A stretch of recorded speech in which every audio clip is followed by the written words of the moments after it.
जय श्री कृष्णा। राधे राधे दोस्तों। आप सभी को फाल्गुन पूर्णिमा और होली की हार्दिक शुभकामनाएं। आप सभी पर भगवान विष्णु की कृपा सदैव बनी रहे। आज की वीडियो में हम सुनेंगे फाल्गुन पूर्णिमा की व्रत कथा। पौराणिक मान्यताओं के अनुसार फाल्गुन के महीने को बड़ा ही पवित्र माना गया है और फाल्गुन मास की पूर्णिमा को साल की सबसे भाग्यशाली पूर्णिमा माना जाता है। फाल्गुन पूर्णिमा के दिन भगवान श्री हरि विष्णु के चौथे अवतार भगवान श्री नरसिंह जी की पूजा की जाती है। आज के दिन भगवान नरसिंह जी की, श्री हरि विष्णु जी की और मां लक्ष्मी जी की पूजा करने से तथा व्रत कथा को सुनने से घर में स्वास्थ्य, धन और सुख समृद्धि आती है। आज के दिन गंगा स्नान करने और फाल्गुन पूर्णिमा की कथाओं को सुनने से मनुष्य की समस्त मनोकामनाएं पूर्ण होती हैं तथा पापों का अंत हो जाता है एवं मोक्ष की प्राप्ति होती है। तो आज मैं आपको सुना रही हूँ फाल्गुन पूर्णिमा की बड़ी ही दुर्लभ कथा। तो इन कथाओं को बड़ी ही श्रद्धा और प्रसन्नचित मन से भगवान श्री लक्ष्मी नारायण जी के चरणों का ध्यान करते हुए पूरा अवश्य सुनिएगा। हर वर्ष बुराई पर अच्छाई की जीत की याद के रूप में फाल्गुन पूर्णिमा तिथि पर होलिका दहन किया जाता है एवं होली का यह पावन पर्व मनाया जाता है। फाल्गुन पूर्णिमा पर विष्णु जी एवं लक्ष्मी जी की पूजा, व्रत आदि करने का जितना महत्व है, उतना ही महत्व इस दिन फाल्गुन पूर्णिमा की पौराणिक कथा को सुनने का है। मान्यता यह है कि यह कथा सुनने से यश, कीर्ति, धन धान्य और संतान सुख प्राप्त होता है तथा अंत में वैकुंठ धाम की प्राप्ति होती है। महर्षि कश्यप की पत्नी एवं दक्ष पुत्री दिति के गर्भ से हिरण्यकश्यप और हिरण्याक्ष का जन्म हुआ। दोनों ही महाबलशाली थे। फलस्वरूप देवताओं को पराजित कर कर दोनों भाइयों ने स्वर्ग पर अपना अधिकार कर लिया। उनके अत्याचार से देवलोक में हाहाकार मच गया। अतः भगवान विष्णु ने 12 अवतार लेकर हिरण्यकश्यप भगवान विष्णु को अपना शत्रु मान बैठा और उनसे प्रतिशोध लेने के लिए भगवान ब्रह्मा जी की तपस्या करने लगा। उधर हिरण्यकश्यप की अनुपस्थिति में देवताओं ने दैत्यों पर आक्रमण कर दिया और स्वर्ग पर पुनः अपना अधिकार प्राप्त कर लिया। हिरण्यकश्यप की पत्नी कयाधु उस समय गर्भवती थी, जिसे देवराज इंद्र ने बंदी बना लिया। वह कयाधु को लेकर अमरावती जा रहे थे। तभी मार्ग में उन्हें नारद जी मिल गए। नारद जी इंद्र के साथ कयाधु को देखकर बोले, देवराज, आप इसे लेकर कहाँ जा रहे हो? यह सुनकर इंद्र ने कहा कि हे देवर्षि, कयाधु गर्भवती है। इसके गर्भ में हिरण्यकश्यप जैसे दुष्ट आत्मा का अंश है, जिसका वध करके मैं इसे छोड़ दूंगा। इस पर देवर्षि नारद जी बोले कि इसके गर्भ में तो श्री नारायण का परम भक्त है, अतः इसे छोड़ दो इंद्र। नारद मुनि की यह बात सुनकर देवराज ने कयाधु को छोड़ दिया। देवर्षि नारद हिरण्यकश्यप की पत्नी को अपने आश्रम में ले आए और बोले, बेटी, जब तक हिरण्यकश्यप की तपस्या पूरी नहीं हो जाती, तुम निश्चिंत होकर यहीं रहो। तब से कयाधु देवर्षि नारद के आश्रम में रहने लगी और उनके दिव्य प्रवचनों का रसपान भी करती रही, जिसका गर्भ में पल रहे शिशु पर भी बहुत गहरा प्रभाव हुआ। जब समय आया तो कयाधु ने एक पुत्र को जन्म दिया, जिसका नाम रखा गया प्रहलाद। इधर हिरण्यकश्यप की तपस्या जब पूरी हो गई तो ब्रह्मा जी ने प्रसन्न होकर उसे मनोवांछित वरदान दिया, जिसके पश्चात वह अपने राज्य वापस लौट आया। कयाधु भी प्रहलाद को लेकर अपने पति के पास चली गई। प्रहलाद जब थोड़े बड़े हुए तो एक श्रेष्ठ गुरु के मार्गदर्शन में उनकी शिक्षा का प्रबंध किया गया। एक दिन जब हिरण्यकश्यप अपने समस्त मंत्रियों के साथ बैठे हुए थे, तभी प्रहलाद अपने गुरु के साथ वहां आए और पिता को कृतज्ञता पूर्वक प्रणाम किया। यह देखकर हिरण्यकश्यप अति प्रसन्न हुआ और बोला, वत्स प्रहलाद, तुमने अब तक की शिक्षा के दौरान कौन सी सबसे अच्छी बात सीखी है, मुझे बताओ। यह सुनकर प्रहलाद ने कहा, पिताश्री, मैंने अब तक जो सबसे अच्छी बात सीखी है वह यह है कि जो आदि मध्य और अंत में रहित अजन्मा है, इस जगत के पालनहार है, दीन दुखियों के स्वामी है, उन श्री हरि को मैं बारंबार प्रणाम करता हूँ। यह बात सुनकर हिरण्यकश्यप क्रोध से लाल हो उठा। उसने प्रहलाद के गुरु पर चीखते हुए कहा, अरे मूर्ख ब्राह्मण, तूने मेरे इस बालक को मेरे परम शत्रु का गुणगान करने की शिक्षा क्यों दी? प्रहलाद के गुरु ने कहा, दैत्य राज, आप क्रोध त्याग दें। यह बातें मैंने आपके पुत्र को नहीं सिखाई। यह सुनकर हिरण्यकश्यप आश्चर्यचकित हो गया और बोला कि पुत्र बताओ, तुम्हें यह उपदेश, यह शिक्षा किसने दी है? प्रहलाद बोले, हृदय में स्थित भगवान विष्णु ही तो संपूर्ण संसार के उपदेशक हैं।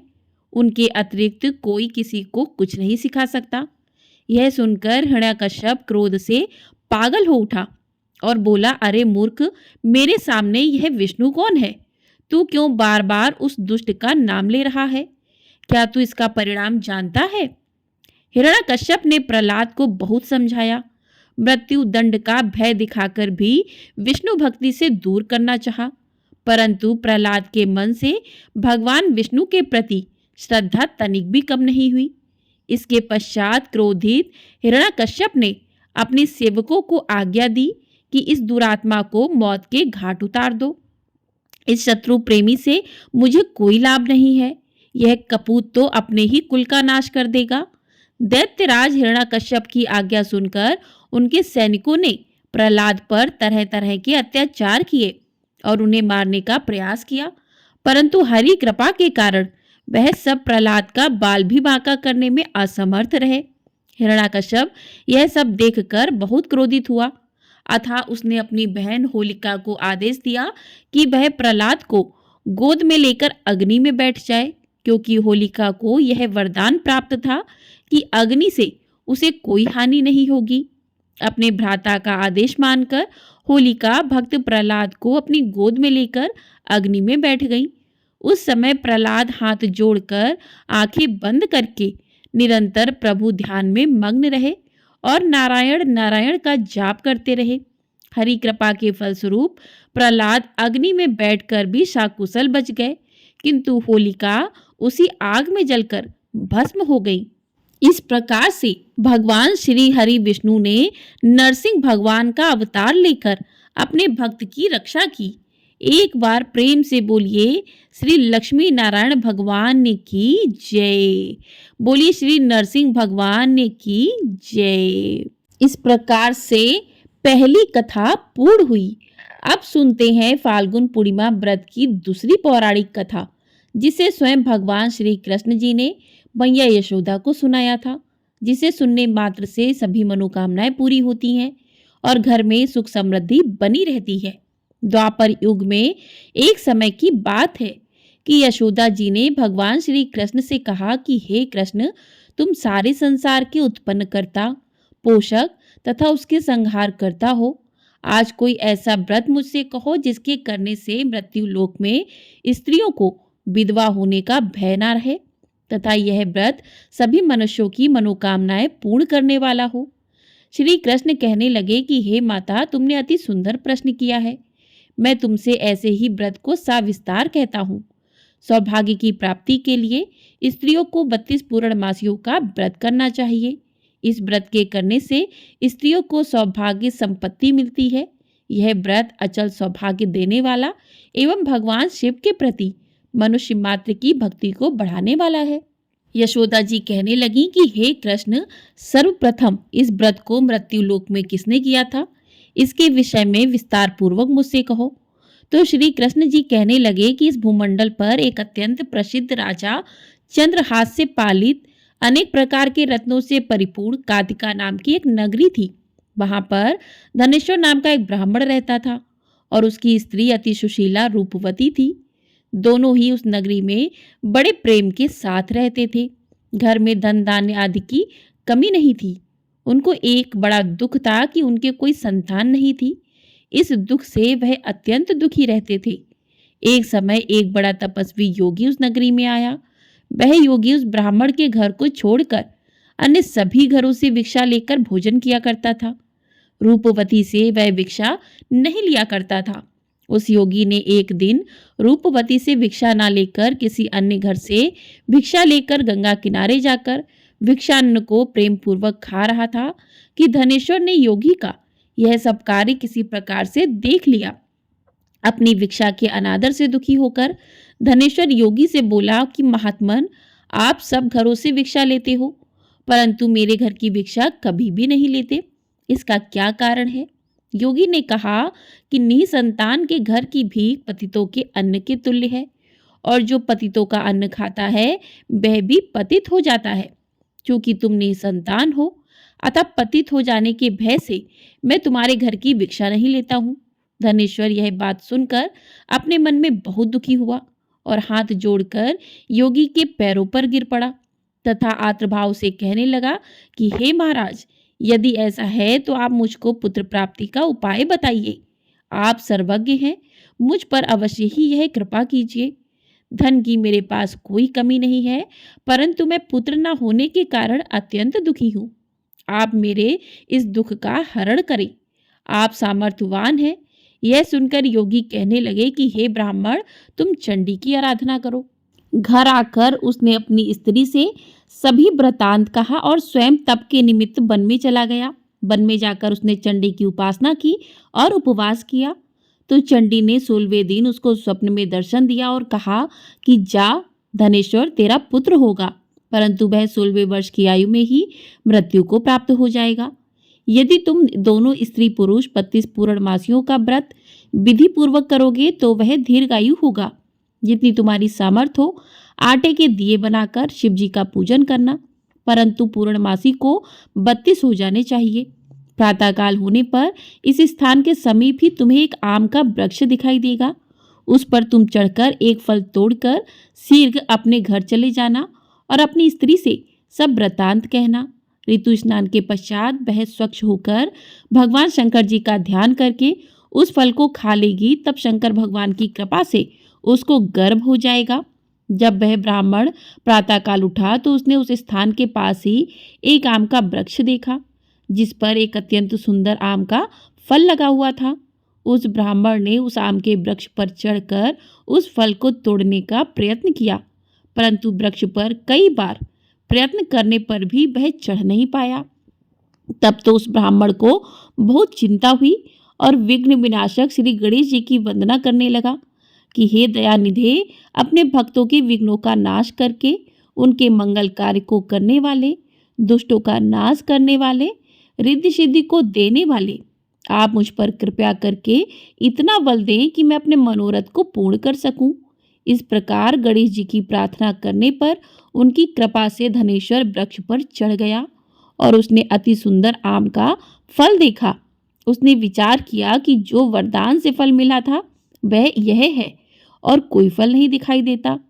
उस धनेश्वर ब्राह्मण ने जल्दी से उस फल को तोड़कर अपनी स्त्री को लाकर दिया और उसकी स्त्री ने अपने पति के कथानुसार उस फल को खा लिया और वह गर्भवती हो गई।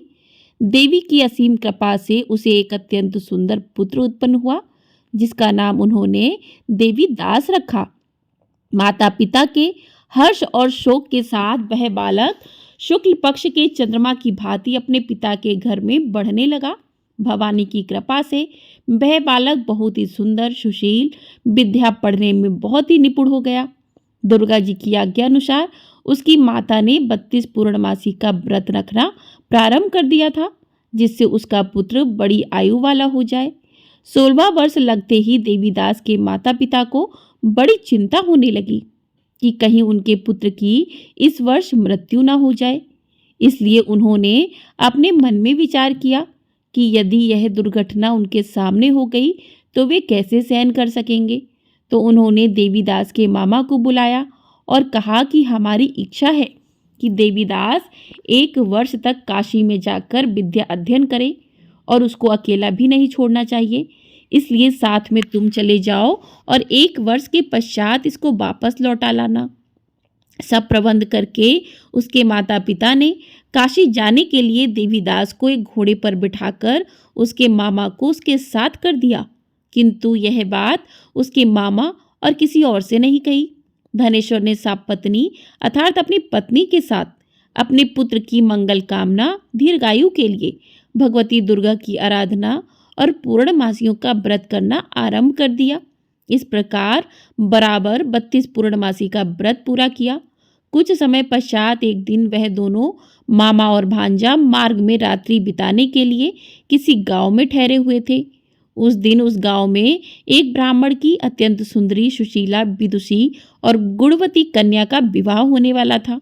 जिस धर्मशाला के अंदर वर और उसकी बारात ठहरी हुई थी, उसी धर्मशाला में देवीदास और उसके मामा भी ठहरे हुए थे। संयोगवश कन्या को तेल आदि चढ़ाकर मंडप आदि का कृत्य किया गया तो लग्न के समय वर को धनुर्वात हो गया।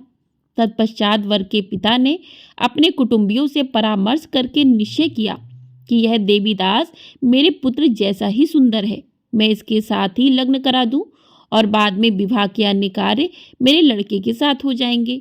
ऐसा सोचकर वह देवीदास के मामा से जाकर बोला कि तुम थोड़ी देर के लिए अपने भांजे को हमें दे दो, जिससे विवाह के लग्न का सब कृत्य सुचारू रूप से हो सके।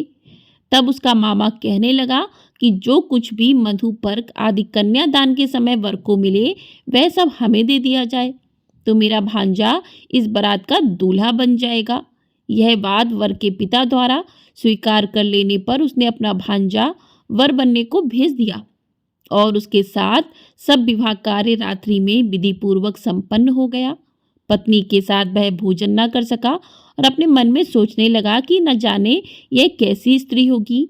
वह एकांत में इसी सोच में गर्म निश्वास छोड़ने लगा तथा उसकी आंखों में आंसू भी आ गए।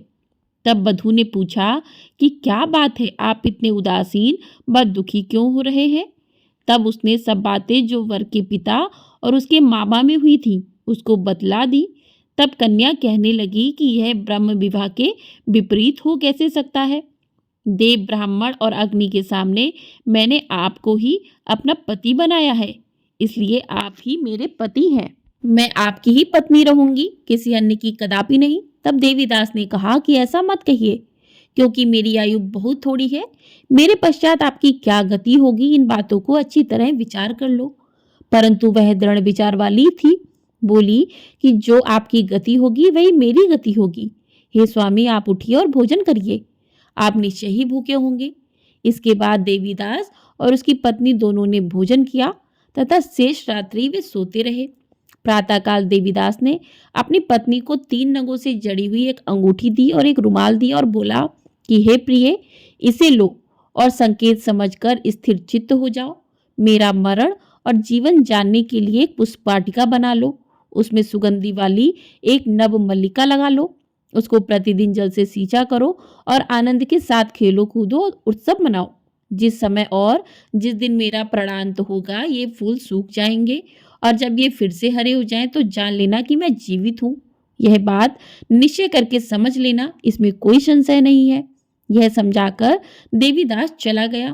प्रातःकाल होते ही वहां पर गाजे बाजे बजने लगे और जिस समय विवाह के कार्य समाप्त करने के लिए वर और सब बाराती मंडप में आए तो कन्या ने वर को भली प्रकार से देखकर अपने पिता से कहा कि यह मेरा पति नहीं है, मेरा पति वही है जिसके साथ रात्रि में मेरा पारिग्रहण हुआ था। इसके साथ मेरा विवाह नहीं हुआ है। यदि यह वही है तो बताइए कि मैंने इसको क्या दिया। मधुपर्क और कन्यादान के समय जो मैंने भूषण आदि इन्हें दिए थे उन्हें दिखाएं तथा रात में मैंने क्या गुप्त बातें कही थी वह सब भी सुनाए। पिता ने उसके कथा अनुसार वर को बुलवाया। कन्या की ये सब बातें सुनकर वह कहने लगा कि मैं कुछ भी नहीं जानता। इसके पश्चात लज्जित होकर वहां से चला गया और सारी बारात भी अपमानित होकर वहां से लौट गई। भगवान श्री कृष्ण बोले कि हे माता, इस प्रकार देवीदास काशी विद्या अध्ययन के लिए चला गया। जब कुछ समय बीत गया तो काल से प्रेरित होकर एक सर्प रात्रि के समय उसको डसने के लिए वहां पर आया। उस विषधर के प्रभाव से उसके शयन का स्थान चारों ओर से विष की ज्वाला से विषैला हो गया, परंतु व्रतराज के प्रभाव से उसको काटने ना पाया, क्योंकि पहले ही उसकी माता ने 32 पूर्णिमा का व्रत रखा था। इसके बाद मध्याह्न के समय स्वयं काल वहां पर आया और उसके शरीर से उसके प्राणों को निकालने का प्रयत्न करने लगा, जिससे वह मूर्छित होकर पृथ्वी पर गिर पड़ा। भगवान की कृपा से उसी समय पार्वती जी के साथ भगवान शंकर भी वहां पर आ गए। उसको मूर्छित दशा में देखकर पार्वती जी ने भगवान शंकर से प्रार्थना की, हे महाराज, इस बालक की माता ने पहले 32 पूर्णिमा का व्रत किया था, जिसके प्रभाव से हे भगवान आप इसको प्राण दान दें। भवानी के कहने पर भक्त वत्सल भगवान शिव जी ने उसको प्राण दान दे दिया। इस व्रत के प्रभाव से काल को भी पीछे हटना पड़ा और देवीदास स्वस्थ होकर बैठ गया। उधर उसकी स्त्री उसके काल की प्रतीक्षा किया करती थी। जब उसने देखा कि उस पुष्प वाटिका में पत्र पुष्प कुछ भी नहीं रहे, तो उसको अत्यंत आश्चर्य हुआ और जब वह वैसे ही हरी भरी हो गई, तत्पश्चात वह जान गई कि वह जीवित हो गए हैं। यह देखकर वह बहुत प्रसन्न मन से अपने पिता से कहने लगी कि पिताजी, मेरे पति जीवित हैं, आप उनको ढूंढिए। जब 16 वर्ष व्यतीत हो गया तो देवीदास भी अपने मामा के साथ काशी से चल दिया। इधर उसे ससुर उसको ढूंढने के लिए अपने घर से जाने वाले ही थे कि वह दोनों मामा भांजे वहां पर आ गए। उसको आया देखकर उसका ससुर बड़ी प्रसन्नता के साथ अपने घर में ले आया। उस समय नगर के निवासी भी वहां पर इकट्ठे हो गए और सबने निश्चय किया कि अवश्य ही इसी बालक के साथ इस कन्या का विवाह हुआ था। उस बालक को जब कन्या ने देखा तो पहचान लिया और कहा कि यह तो वही है जो संकेत करके गया था। तदुपरांत सभी कहने लगे कि भला हुआ जो यह आ गया, और नगरवासियों ने आनंद मनाया। कुछ दिन बाद देवीदास अपनी पत्नी और मामा के साथ अपने ससुर के घर से बहुत से उपहार आदि लेकर अपने घर के लिए प्रस्थान किया। जब वह अपने गांव के निकट आ गया तो कई लोगों ने उसको देखकर उसके माता पिता को पहले ही जाकर खबर दे दी कि तुम्हारा पुत्र देवीदास अपनी पत्नी और मामा के साथ घर वापस आ रहा है। ऐसा समाचार सुनकर पहले तो उन्हें विश्वास ही नहीं हुआ, किंतु जब और लोगों ने भी आकर उनकी बात का समर्थन किया तो उनको बड़ा आश्चर्य हुआ। लेकिन थोड़ी देर में देवीदास ने आकर अपने माता पिता के चरणों में अपना सिर रखकर प्रणाम किया और उसकी पत्नी ने अपने सास ससुर के चरणों को स्पर्श किया। तो माता पिता ने अपने पुत्र और पुत्र वधू को अपने हृदय से लगा लिया और दोनों की आंखों से प्रेम अश्रु बह चले। अपने पुत्र और पुत्र वधू के आने की खुशी में धनेश्वर ने बड़ा भारी उत्सव किया और ब्राह्मणों को भी बहुत सा दान दक्षिणा देकर प्रसन्न किया। तो श्री कृष्ण जी कहने लगे कि इस प्रकार धनेश्वर 32 पूर्णमासियों के व्रत के प्रभाव से पुत्रवान हो गया। जो भी स्त्रियां इस व्रत को करती हैं वे जन्म जन्मांतर में वैधव्य का दुख नहीं भोगती और सदैव सौभाग्यवती रहती हैं। यह मेरा वचन है, इसमें कोई भी संदेह नहीं मानना। यह व्रत पुत्र पौत्रों को देने वाला तथा समस्त मनोकामनाओं को पूर्ण करने वाला है। 32 पूर्णमासियों का व्रत करने से व्रती की सभी इच्छाएं भगवान शिव जी की कृपा से पूर्ण हो जाती हैं। प्रेम से बोलिए भगवान भोलेनाथ की जय। प्रेम से बोलिए भगवान श्री कृष्ण कन्हैया लाल की जय। प्रेम से बोलिए श्री हरि विष्णु की जय। तो इस प्रकार से फाल्गुन पूर्णिमा की कथा पूर्ण होती है। आपको ये कथा पसंद आई हो तो वीडियो को लाइक, चैनल पर नए हैं तो चैनल को सब्सक्राइब कर लीजिएगा। आपको हमारे चैनल पर सत्यनारायण भगवान की कथा भी सुनाई जाएगी, तो आप लोग उसे भी अवश्य सुनिएगा। जय श्री कृष्णा। राधे राधे दोस्तों।